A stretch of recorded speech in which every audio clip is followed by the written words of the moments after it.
Ya. Dan sungguh jika kamu meninggal atau gugur, tentu kepada Allah sajalah kamu akan dikumpulkan. Emang tujuan kita itu. Makanya jangan berhenti melakukan kebaikan. Jadi saya ingin mengajak kita semua untuk terus bersemangat untuk mewakafkan sisa-sisa perjalanan kehidupan kita untuk menjadikan diri kita dan banyak orang di sekitar kita mendapatkan manfaat dari kehidupan kita. Ternyata kalau kita ingin memberikan manfaat kepada orang lain, kunci utamanya adalah lembutkan dulu hati kita. Hati yang keras dan kasar pasti ego. Orang yang ego pasti kikir dan tidak mau berbuat kebaikan. Apalagi dia harus berkorban demi orang lain. Hitung-hitungannya luar biasa. Jadi kalau hari ini kita masih ada di wilayah hitung-hitungan, ketika kita berjihad untuk membaikan orang, berarti kita masih keras.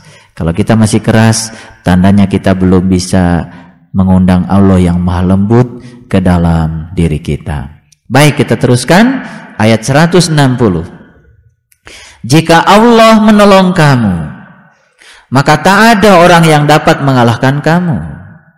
Jika Allah membiarkan kamu, maka siapakah gerangan yang dapat menolong kamu selain dari Allah sesudah itu? Karena itu hendaklah kepada Allah sajalah orang-orang mukmin bertawakal. Ya, setelah kita berjuang, serahkan semuanya kepada Allah.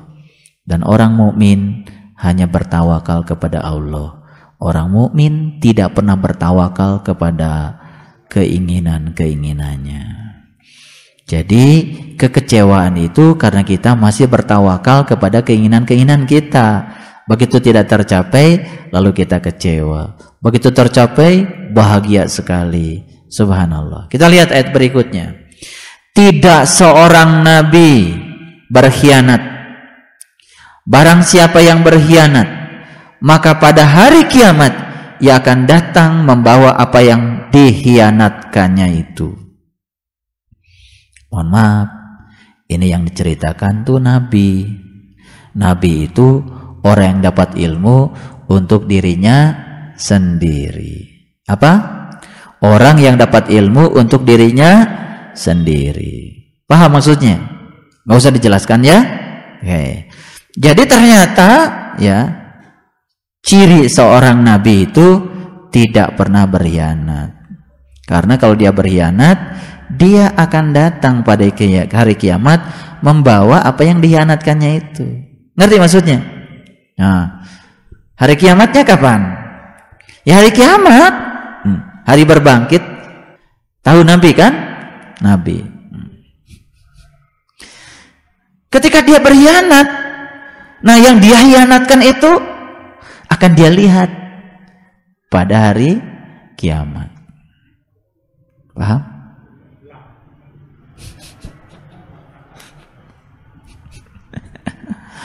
Terus kemudian tiap-tiap diri akan diberi pembalasan tentang apa yang ia kerjakan dengan pembalasan yang setimpal.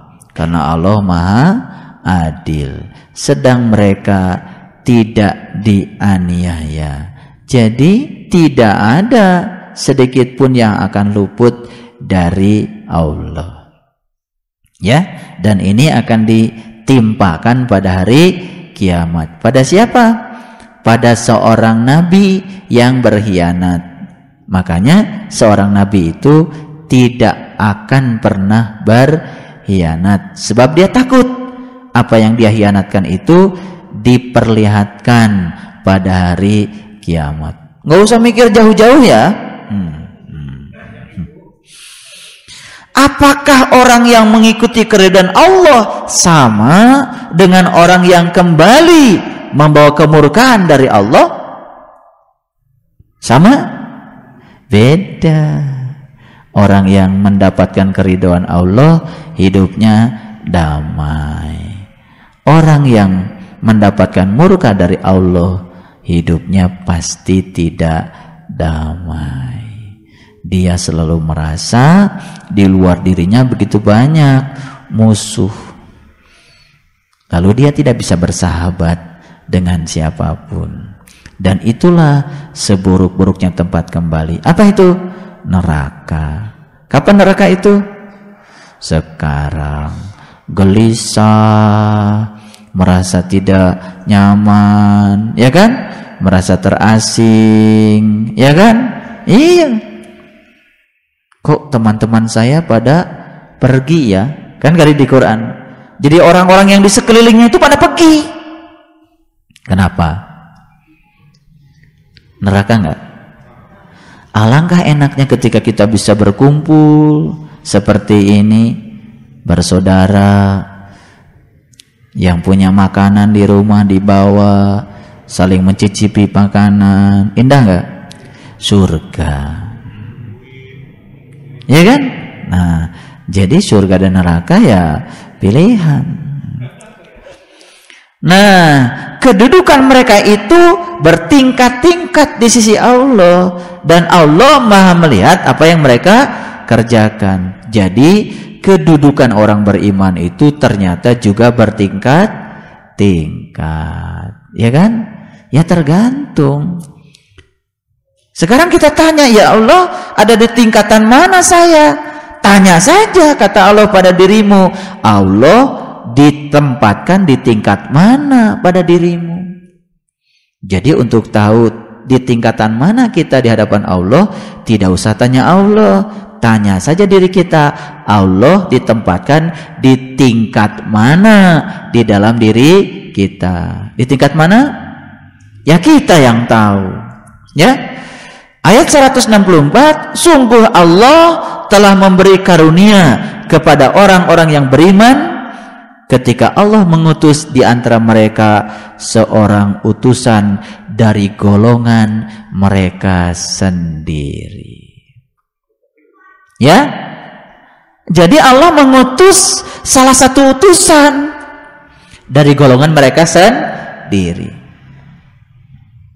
Itu yang membacakan kepada mereka tanda-tanda Allah, membersihkan jiwa mereka, mengajarkan kepada mereka Alkitab dan hikmah, dan sesungguhnya sebelum itu mereka adalah benar-benar dalam kesesatan yang nyata. Betul? Iya, dulu kita berada dalam kesesatan yang nyata. Setelah diajarkan tanda-tanda Allah, dibersihkan jiwanya, diajarkan kepada mereka kitab dan hikmah, setelah itu mereka tidak sesat lagi. Alhamdulillah. Shadaqallahul adzim. Barakallahu li wa lakum. Assalamualaikum warahmatullahi wabarakatuh.